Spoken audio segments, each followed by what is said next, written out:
Blast me to Bermuda! It's time for the Mad Merlin's Warhammer 40,000 Imperium Journey, Episode 6, Part 2, Painting and Playing. Hello and welcome back to the Mad Merlin's Warhammer 40,000 Imperium Journey. We're moving on with Issue 6 and we are going to be doing our painting and playthrough. So, I've already painted up the model for the majority. The only thing I'll be showing you this time is some details that are unique to the aggressors. So that'll be the flamer tip for the guns, and also for this guy in particular, he's red helmed for the sergeant. So first, let's focus on that red helm. So any Space Marine chapter who follows the Codex Astartes uses red helm to denote a sergeant on the battlefield. So we're going to paint that with a layer of Mephiston red, and then we'll wash it with a layer of Carroburg crimson. So first, the Mephiston red, just get the water ready with a little bit of water from our water pot, help thin the paint down.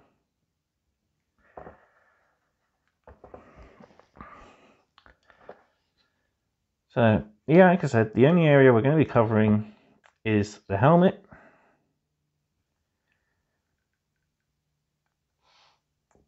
Make sure you haven't got too much on your brush. And be careful around any areas you've already completed, like the blue.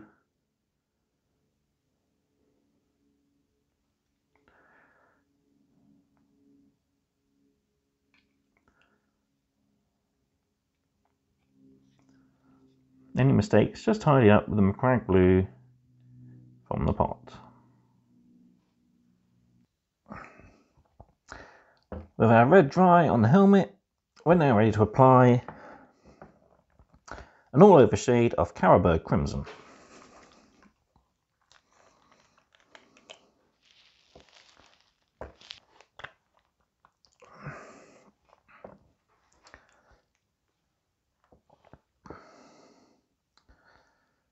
So, like I said, we're going to go all over the red with this, work it into the recesses at the back, shade all the vents around the helmet, and the eyes, which we'll paint in a later video.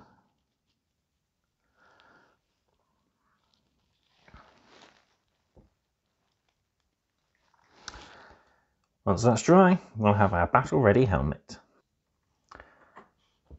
While the helmet's drying, we'll be able to move on to our next colour, which is to paint the tips of the Flamestorm Gauntlets. So first we'll give it a layer of Balthazar Gold, followed by a wash of Agrax Earthshade.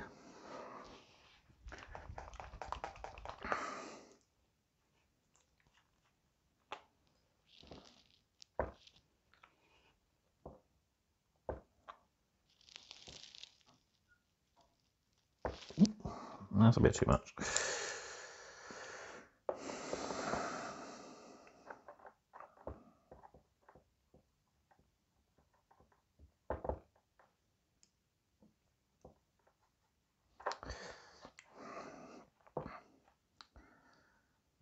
Getting the paint ready in the usual manner with a touch of water.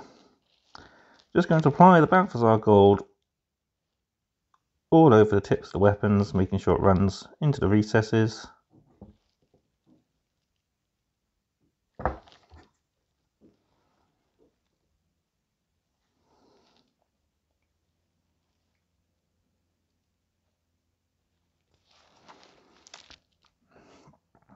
And coating the very tip there. Do that on both sides, and it'll be ready for the... With 2 layers of Balthazar Gold down, we can see we've got a nice solid bronze. I've also painted the skull stud on top of the helmet for the sergeant. Now we're going to dull those areas down with, oops, I've opened the bottle, a wash of Agrax Earthshade.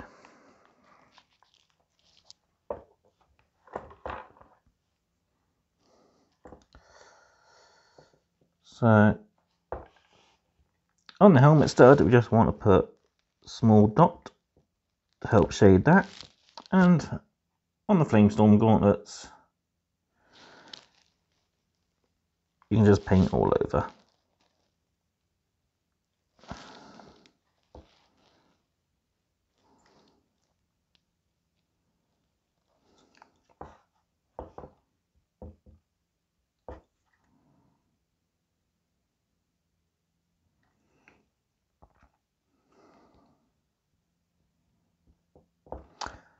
Once that's dry, our aggressor will be fully battle ready.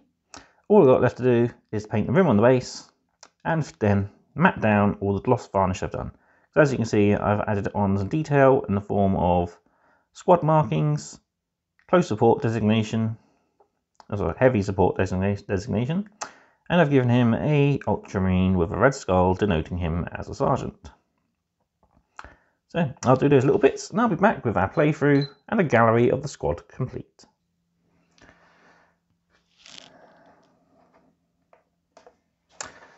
There we have our unit of Flamestorm Aggressors, battle ready, fully varnished and ready for the tabletop. As you can see, each member has been given a few extra details, mainly including transfers.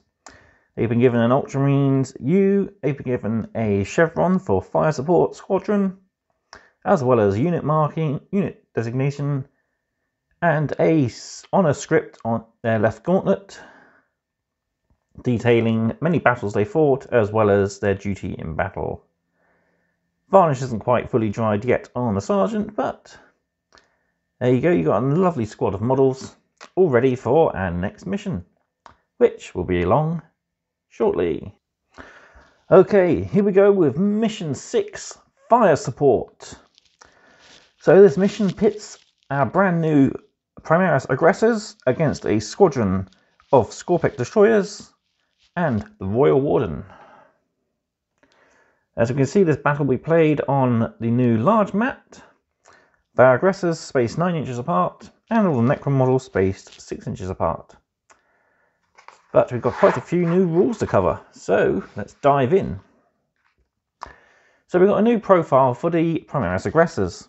They have a move of 5, a weapon skill of 3+, 3 wounds, 3 attacks, and a save of 3+. Each aggressor is equipped with Gravis armor, which, while it reduces their movement, it makes them harder to kill and much more defensive. Their weapons are the Flamestorm Gauntlets, which are a dual profile. It has a range and a melee ability. So the Flamestorm Gauntlets for range is 12 inches, assault 2d6 with an AP of 0, while in melee they have a range of melee and an AP of -3. When they fire with a flame weapon, the attack automatically hits the target, so no hit rolls are required. We have the Royal Warden, who has range for his weapon as 30 inches. And we have our first special rule, Living Metal. So, to the side, we see that Living Metal allows a model to regain 1 lost wound at the start of each of its turns. So, for our Scorpec Destroyers and our Royal Warden, who both have the Living Metal rule, it means they can heal 1 wound as the Nano Scarabs and their biometric enhancements kick in and help repair any damage. So we got a tutorial here about how to use Living Metal. Basically goes from 2 wounds back to 1 wound lost. I do it the other way around. I do it as you'd have 1 wound and go back up to 2. We also have a tutorial for random attacks. The Flamestorm Gauntlets are an assault 2d6, which means you roll 2 dice and add the totals together. So in the example here, we've rolled a 3 and a 4. That gives us 7 attacks in total. So that would be 7 saves on a model in this tutorial. So with that out of the way, I'll rearrange and we'll get on with Mission 6, Fire Support. Here we are, we're all set up for Mission 6. As you can see, we have our aggressors deployed at one end. We have our Necrons, the Destroyers, and the Royal Warden at the other end. And here we go with Playthrough 6. Fire Support. Reinforcements in the form of a trio of aggressors have forced their way into the Necron facility to relieve their beleaguered brothers. Mission Briefing. Having torn their way into the Necron facility with their Flamestorm Gauntlets, the Primaries Aggressors press towards the last known position of the Necron Royal Warden. It is their task to disrupt the Necron defense by destroying this android commander and depriving his Necron warriors of leadership. Necrons, Royal Warden, shepherding the insane. With the Primaries Aggressors burning a path towards it, the Royal Warden has been forced to engage the assistance of a unit of insane Scorpic destroyers. The Royal Warden must survive the assault if it is to lead its troops to victory. Space Marines, Primaries Aggressors. Brute Force. Armed with fire-spitting, bone-crunching Flamestorm Gauntlets, Primaries Aggressors are perfectly suited for close-quarter fighting. This trio of deadly warriors must force their way through the Necron defenders and eliminate the enemy commander. So here we go. As this mission requires us to keep track of turns, I've got some objective markers just down to the side here. I'll be flipping them over every time that a turn ends and a new one begins, so we can keep track throughout the mission. So on to our first turn. The Primaries Aggressors have the advantage, and such will go first. So as we are most likely going to be out of range for our Flamestorm Gauntlets, I think each aggressor is going to have to get as close to the enemy as possible. So starting from the top here, we'll advance each of our models. Ooh, this guy's got a mighty 6, so that gives him a total of 11. Our Sergeant in the centre, not too quick, he's only got 1, so he moves 6. And our final aggressor is also quick, moving 11. That's all for the Space Marines turn 1. On to the Necrons. So, wanting to take out the Space Marine aggressors as quickly as possible, we're going to charge forward with our Necrons. So, let's see, the Scorpic Destroyers have a move of 8. So, that's going to get them pretty close to our Space Marine opponents. So, we'll move our first Destroyer up and leave him there. The Destroyer down the bottom will advance towards the Space Marines, and this one will attempt to move towards the Sergeant. He's got a chance of making a charge, but I think our best choice would be this one. Our Royal Warden is going to stay back as he needs to survive.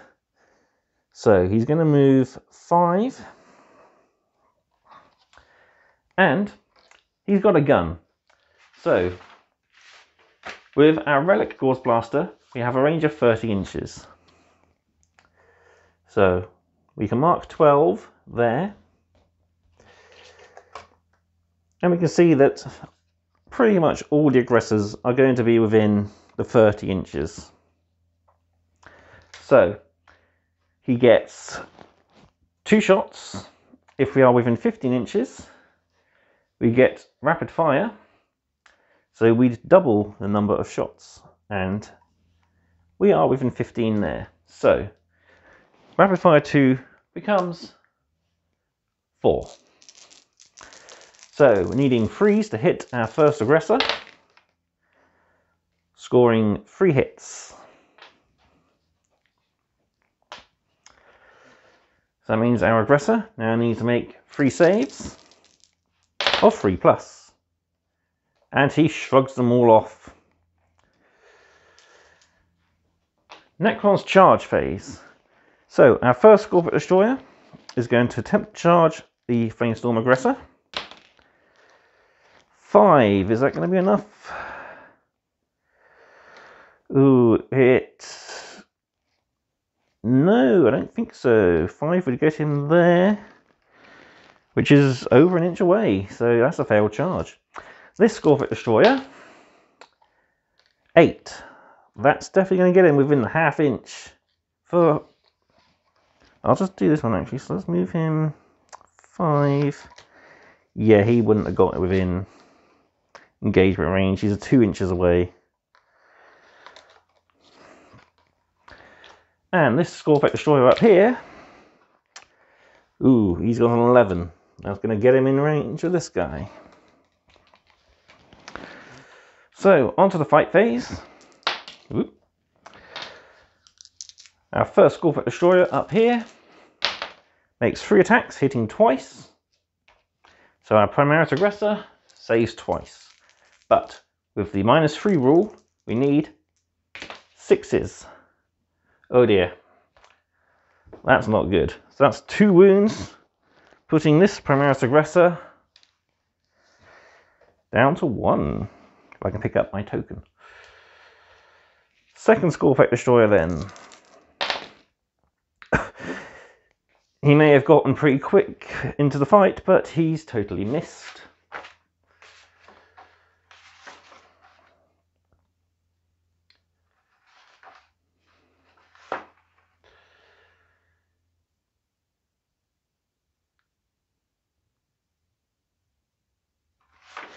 So yes, that's the end of turn 1. So we'll flip our turn tracker over to turn 2. It's now back to Space Marine's turn. So we can, if we want to, decide to fall back.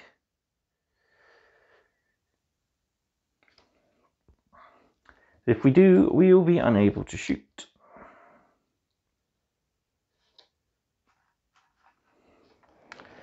So I think we will move up our Sergeant.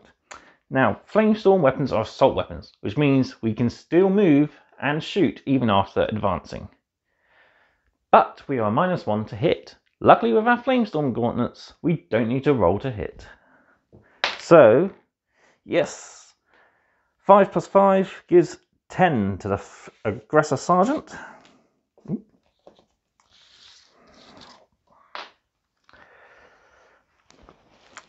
So that gets him easily within 12 of a Royal Warden. So, if you remember from earlier, Flamestorm Gauntlets get 2d6 shots when shooting. So, let's roll 2 dice. 10! Oh! So that's 2, 4, 6, 8. 10 saves on the Royal Warden. Luckily the Flamestorm Gauntlets don't have any AP. So that means the Royal Warden just needs his straight up save, which is 3. So here we go, we need 3s. If we fail 4, it's game over. And we have failed 4.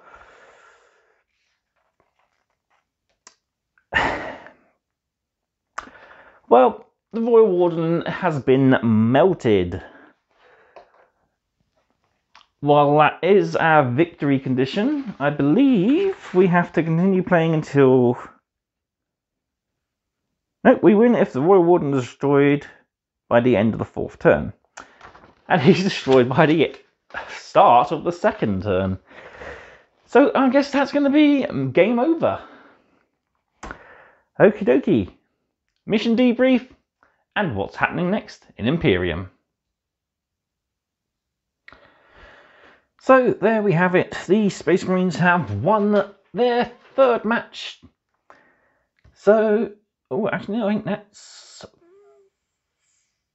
4th match. So that puts them at 4-2 on against the Necrons. Wow, I'm going to have to start writing all this down, I think. But anyway, mission debrief. So, having destroyed the Necron Royal Warden, the Space Marines have robbed the Necrons of a crucial member of their inner circle. And as such, there's no point playing towards the end of 4, because the only thing that could have happened was Necrons got lucky and wiped out all the Space Marines, but the Space Marines already met their condition, so I was happy to call it a victory. But what do we get in our next Imperium? Oh, before we do, what would you have done differently? Would you have not moved the Royal Warden at all, kept him far back and go for the long range shots?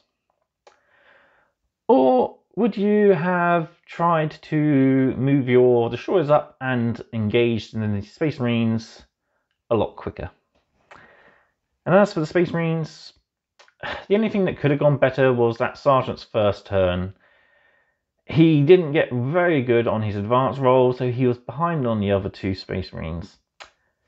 But it's all up to you. What would you have done differently in this battle? But here we go with our next two issues of Imperium. Dun, dun, dun, dun. So we have issue 7. We get 3 brand new paints: Retributor Armor, Corax White, and Mechanica Standard Grey, which will add extra colours to our Space Marines and our Necrons. We also get a brand new paint guide, mainly focusing on the Space Marines, and we get a thrilling new battle, which, as I can just see to my left, I've already filmed that one, haven't I? It's a repeat of Mission 2, where the Necrons have to escape past the Space Marines. Next, in issue 8, we get the Necron Overlord. We learn to add new paints to our Necrons, including the paints from issue 7. And we have a new battle, which, looking to my left, is the Necron Overlord versus Primaries Aggressors. So it's going to be a flip around of Mission 5, where we saw the Space Marine Captain take on the Necron Destroyers single-handedly. We'll get to find out how deadly a Necron Overlord can be in combat. But all what's left for me to do is to thank you for watching. Be sure to like, comment, share and subscribe. And if you'd like to help support the channel, there's an affiliate link as well as a buy me a coffee link in the description down below. And I'll see you next time for more mad content. Goodbye.